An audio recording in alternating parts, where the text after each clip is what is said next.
from. But, you know, going into, you know, you said something earlier. I meant to kind of follow up with you on. You talked Okay. about how thrash metal, when you're within that realm, you know, people build this fence. And one of the things that I've noticed, and I've been kind of piecing this together with bands, you know, through their press releases, is a lot of them are not calling themselves thrash metal bands anymore. It's kind of like they're kind of dropping that. And I think part of that reason, it feels like to me, is they want to expand their sound a little bit and not have that description, because of a lot of people expect them to stay in the fence is kind of what I'm seeing. Have you seen more of that? Two reasons. Yeah, there's kind of two reasons for that. And I apologize. We broke up there for a minute, so I would probably just look like I was like sitting still No, talking. yeah, Uh, so the fence is one thing for sure. There are the fans and some of the bands have just put this wall around the music, and it can't go anywhere. It's yeah, trapped. And because of that, if you look at it compared to other subgenres of metal, it's it's so these walls have been built up around the genre. They've walled bands in. They can't do anything outside of this box that they're in, yeah, and the music is stale. yeah, Um, a lot of the classic bands, like, to me, it's like the albums are musically the same thing over and over again. And then recording wise, what I'm noticing is that bands are getting their advances and they don't have enough money to survive, so they're making their albums as cheap as possible, and the sound of the albums is getting worse. yeah, You take into consideration that, like, our entire genre, probably all the mix engineers, except Zeus, why we use him. A lot of these mix engineers are using the same samples, the same for the drums, the same guitar tones to reamp stuff. yeah, And so everything just kind of sounds samey. And when you have, limitations on the music, then it's even more samey. And so the genre can't go anywhere, and it's closed itself off to the world. So people are dropping the name thrash metal because it has a negative connotation in terms of not being all that popular right now, and then it also has a limitation, and they don't want to be limited. So it doesn't surprise me.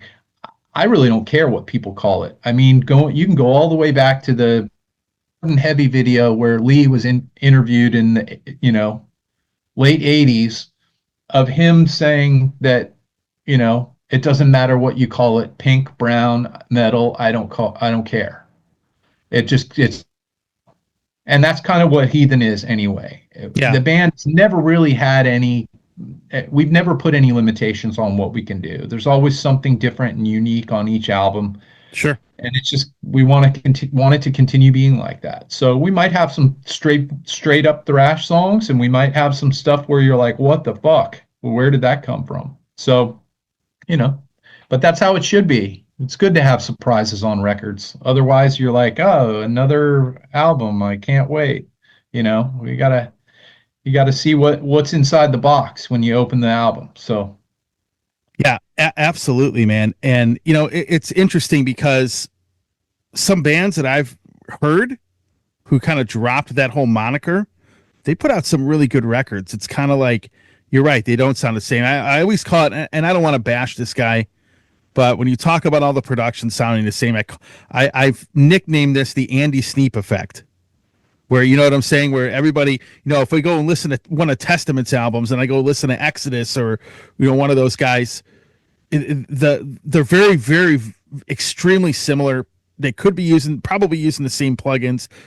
I'm not bashing those bands for doing that because those records sound good, but I can understand where you're going with that, as far as a lot of these bands are concerned, for sure. So well, yeah, I mean, I think Andy does a great job with those records, and he's resurrected Judas Priest. They sound great again. Absolutely. Um, but I'm talking about just, I mean, I would exclude Andy probably from that. I know what you're saying, Yeah.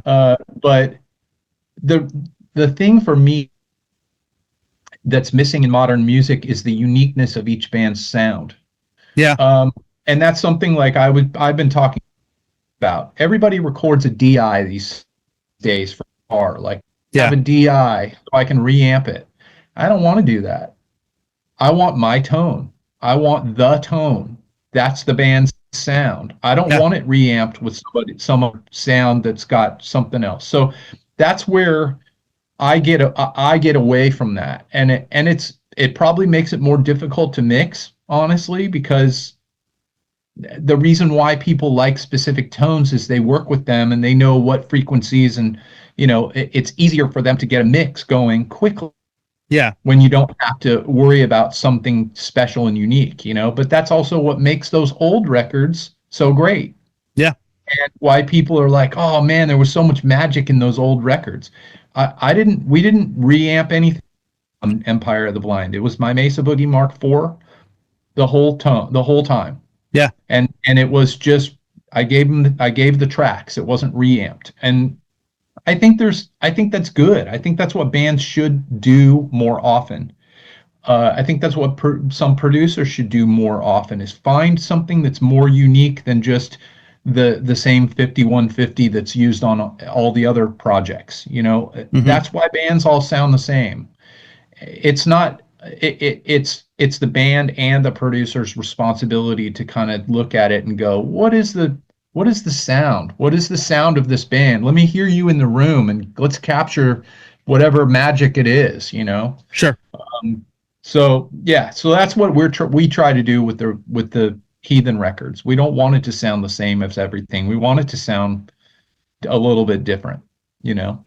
And of Uh, course, I don't know how many times I heard people complain like, "Oh, it sounds like Exodus," and I'm like, "No, it doesn't. We have a melodic singer and harmony guitars and almost orchestration of guitars in some parts. Like, does a riff maybe sound like Exodus? Okay, fine, but it's a totally different tone. It's a different yeah. brand of amp." Yeah, I would agree with that. I don't think you sound anything like Exodus. I think probably the closest thing that I've ever heard of this band sounding close to that would maybe be some of the opening riffs of The Blight. And maybe that's it. That's Other than correct. Yeah, sure. I yeah. can see that. I mean, when you But other than that, yeah. because The Blight on the last album, I mean, that was just an ass kicking in your face thrash metal song, and you had a little bit of there's a little bit of an Exodus feel in the beginning, but I don't think you sound anything like them, to be honest. I mean, the chorus almost has that like almost power metal feel. That like the chorus in the Blight has this almost like power metal feel, like the Yeah. old Heathen stuff.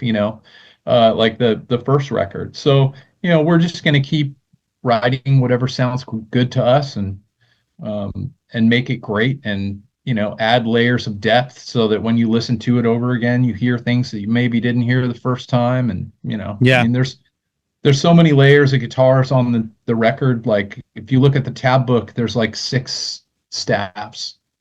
That's a You lot might of not hear layers. them all, but if I took one of them away, you'd feel it. You'd be Yeah. like, something's missing here.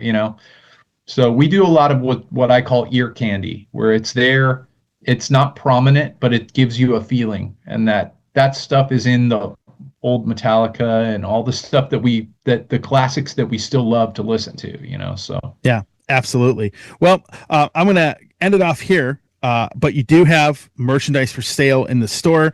I am going to put that link into the show notes. And any last words for anybody that's going to be checking this interview out and going to probably be checking the live album out? yeah, definitely check out the new live album. It comes out March 14th. It's called Bleed the World Live. It came out killer. The mix is awesome. The crowd in it is killer. Everything's natural and live, and it's a great record. I really want everybody to go check it out. Please pre-order your physical copies. If you're listening and watching from Europe, and you can't afford the shipping from the Heathen store, order from Nuclear Blast directly. if you like ordering on Amazon, get it. I don't care. We don't care. We just want to sell as many copies as we can. Yeah, It's you know how it is in this day and age. There's a lot of things for people to buy, and not as much money as we would all like in our pockets. So no, um, absolutely. yeah, but yeah, check it out. And follow us on socials. We got a lot of cool stuff coming up. New songs, new record that we're working on. It already has a title. The artwork is in progress. So I mean, we're deep in. We're looking forward to unleashing it on the world.